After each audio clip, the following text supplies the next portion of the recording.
बिस्मिल्लाहिर्रहमानिर्रहीम। अभी इस वक्त पूरे पाकिस्तान के नेशनल मीडिया के ऊपर एक खबर चल रही है कि एयरपोर्ट बिल्कुल जिन्ना टर्मिनल के सामने जो फ्लैट बना हुआ है, जहां से हम आते हैं एयरपोर्ट से उतर के बाहर, उसके सामने जो फ्लैट बना है उसकी चौथी मंजिल पे एक शख्स ने अपने 3 बच्चों को दूध के अंदर जहर देकर उसके बाद उनको बेहोश किया और फिर ज़िबा कर दिया और अपनी बीवी को भी इसी तरह से ज़िबा कर दिया। उसके बाद खुदकुशी कर ली। कोई फर्क नहीं पड़ेगा, मैं जानता हूँ इस खबर से बहुत खबरें लोग आदी हो चुके हैं। अब आप पहले इधर आए, देख लें, इधर आए, आगे आओ, करीब से दिखाओ। ये देखें, ये बच्चे की दूध की बोतल, ये इस बच्चे की दूध की बोतल, इसको नहीं मालूम था इस दूध की बोतल में जो ये पी रहा है इसके बाद ये ज़िबा भी हो जाएगा। ये देखें दूसरे बच्चे की दूध की बोतल, ये तीसरा बच्चा और ये उनकी माँ, ये सब इन लोगों को नहीं मालूम था। अच्छा, ये तो जो वाकया हुआ वो हुआ, उसके बाद वाली तस्वीर दिखाओ जो लिख के गया। सोचने वाली बात क्या है, अभी मैं एक चैनल पे बैठा हुआ था, वहां पर वो मेरे ख्याल में कोई वो जो नफ्सियाती मसाइल के लोग होते हैं बताते हैं वो मौजूद थे साहब। वो कहने लगे कि जो भी जहनी डिप्रेशन में आए वो फौरन डॉक्टर से अपॉइंटमेंट ले जाके बताए कि मैं दबाव का शिकार हो गया हूं। 50%, 60%, 70% आवाम जो है वो कह रही है मेरे घर का रेंट चढ़ गया 6 महीने का। वो एप्लीकेशनें दे रहे हैं, लाला के हजारों एप्लीकेशनें आ रही है, मकान के किराए, फीसें, बच्चों के एडमिशन कैंसिल हो गए, मालिक मकान धक्के दे रहा है। आप इधर आए, पढ़े। जिसने ये वाकया किया है, जिसने इन सबको कत्ल किया है, जो उनका बाप है, लिख रहा है बेटा लव यू अली, अम्मी, बाजी, सबको प्यार लिख रहा है। नीचे लिख रहा है कि अपने बेटे से मुतालिक लिख रहा है कि मेरा बेटा और मेरी मिसेज ये सब शहीद है, इनको नहीं मालूम था इनके साथ क्या करने जा रहा हूं। मेरी सारी डिटेल जो है मैं एक वर्ड की फाइल बना के जा रहा हूं। सिर्फ छोटी सी बात कर रहा हूं, हजारों बार बार वीडियोस में बोल रहा हूं, हजारों एप्लीकेशनें ये आ रही हैं कि हम पे 6 महीने का रेंट चढ़ गया है, हमारे ऊपर घर में बिजली का बिल इतना ज्यादा। आप खुद सोचें, जिसकी तनख्वाह 60,000 रुपए है, जिसकी तनख्वाह 40,000 रुपए है, वो 50,000 रुपए बिजली का बिल दे सकता है? घर में गैस नहीं आ रही। कल मेरे अपने घर में दिन में गैस भी नहीं थी और सुबह 6 से लेकर शाम 6 तक लाइट भी नहीं थी। मोबाइल फोन मिलाने के लिए निकाला, मालूम हुआ जी चूंकि लाइट नहीं है, टावर के सिग्नल भी डाउन है। मैं कराची की बात कर रहा हूं, मैं सेंट्रल की बात कर रहा हूं, मेरी राइश फेडरल एरिया ब्लॉक 20 में वहां की बात कर रहा हूं। उसके बाद अगर आपके घर में बिजली का बिल आए जी 40,000 रुपए का, गैस का बिल आए 15,000 रुपए का, पानी का बिल आए, मकान का रेंट आए, अभी राशन शामिल नहीं है, तो 70,000 पे तो यही बात पहुंच गई। ये मैं किसी बंगले की बात नहीं कर रहा हूं। कितना कयामत खेज वाकया हुआ है, पूरा पाकिस्तान हम सब मिलकर अपना मुंह पीटे किस मुंह से उसने अपने बच्चों को ज़िबा कर दिया इस बात पे कि मेरे बच्चे भूखे थे, मैं किराया नहीं दे पा रहा था घर का। पड़ोसी बोल रहे जी बच्चों की भूख की वजह से लड़ाइयां होती थी। बीवी जाएगी पड़ोस से दूध मांगने के लिए, पड़ोसी बोलेगा मैं खुद अपने बच्चों का दूध पूरा नहीं कर पा रहा। यही 2 साल पहले आटा 300 रुपए का 10 किलो था, आज 1800 रुपए का 10 किलो है। कहां से बजट बनेगा?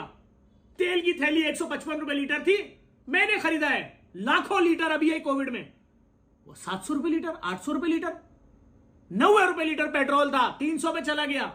बात कौन करेगा? कोई नहीं करेगा जी। वो रेस्टोरेंट भरे हुए, होटल भरे हुए, हम तो, अरे रेस्टोरेंट आप लोगों से भरे हुए जिनके पास पैसा है।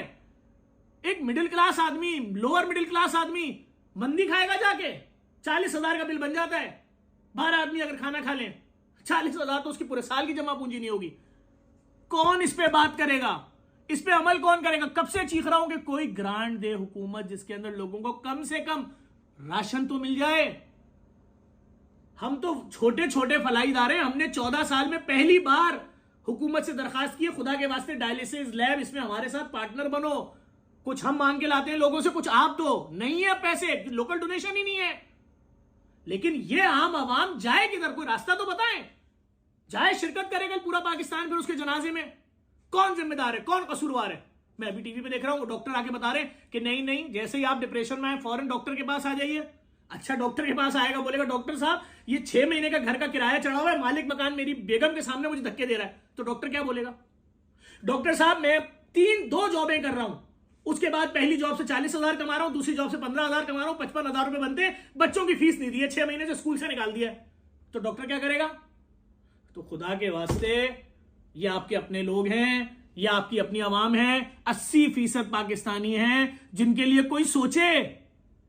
ये नहीं हाथ फैलाएंगे किसी के आगे, ये किसी से मदद नहीं चाहते, इनको रिलीफ दें। कोई सोचे, क्या तनख्वाहें डबल ट्रिपल हो गई? किस आदमी के घर का बजट बन सकता है 6,000 रुपए का राशन का? भाई कोई नहीं। जाए देखे, तस्वीरें भरी है पूरा सोशल मीडिया। बाप ने अपने बच्चों को काट दिया, बीवी को मार दिया, खुद मर गए, खुदकुशी कर ली। कौन बाप कसूरवार है? पूछें अपने आप से। इस वीडियो को शेयर करें, शायद किसी हुक्मरान तक पहुंच जाए, शायद। मैं तो खुदा की कसम खा के बोल रहा हूं, माफिया से लड़ रहा हूं। लैब मालिकान की माफिया, प्राइवेट अस्पतालों की माफिया परेशान है, सर पकड़ के बैठे हुए कि ये फ्री लैब कैसे खोल रहा है, एक एक दिन में कैसे 40-40 हजार लोगों के मुफ्त खून के टेस्ट कर रहा है, इसको मार दो, इसके खिलाफ झूठे प्रोपेगेंडे करो, मैं उनको भुगत रहा हूं चुपचाप। लेकिन ये कौन झेलेगा भाई? ऐसे कैसे किसी ने अपने बच्चे को ज़िबा कर दिया?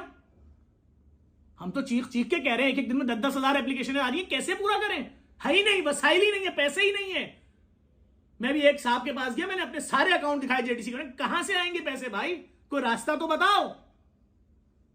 खुदा के वास्ते अगर कोई पाकिस्तानी अवाम के मसाइल आगे हाईलाइट कर सकते हैं, करो भाई, इन हुक्मरानों को बताओ ये अवाम क्या कर रही है। आपके बच्चों को ये खबर भी नहीं पता होगी, आप इतने पैसे वाले हो, कि अवाम किस तरह अपने बच्चों को दूध में जहर देके बेहोश करके ज़िबा कर करके जान छुड़ा रही है कि छोड़ो इस दुनिया को, चलो कहीं और।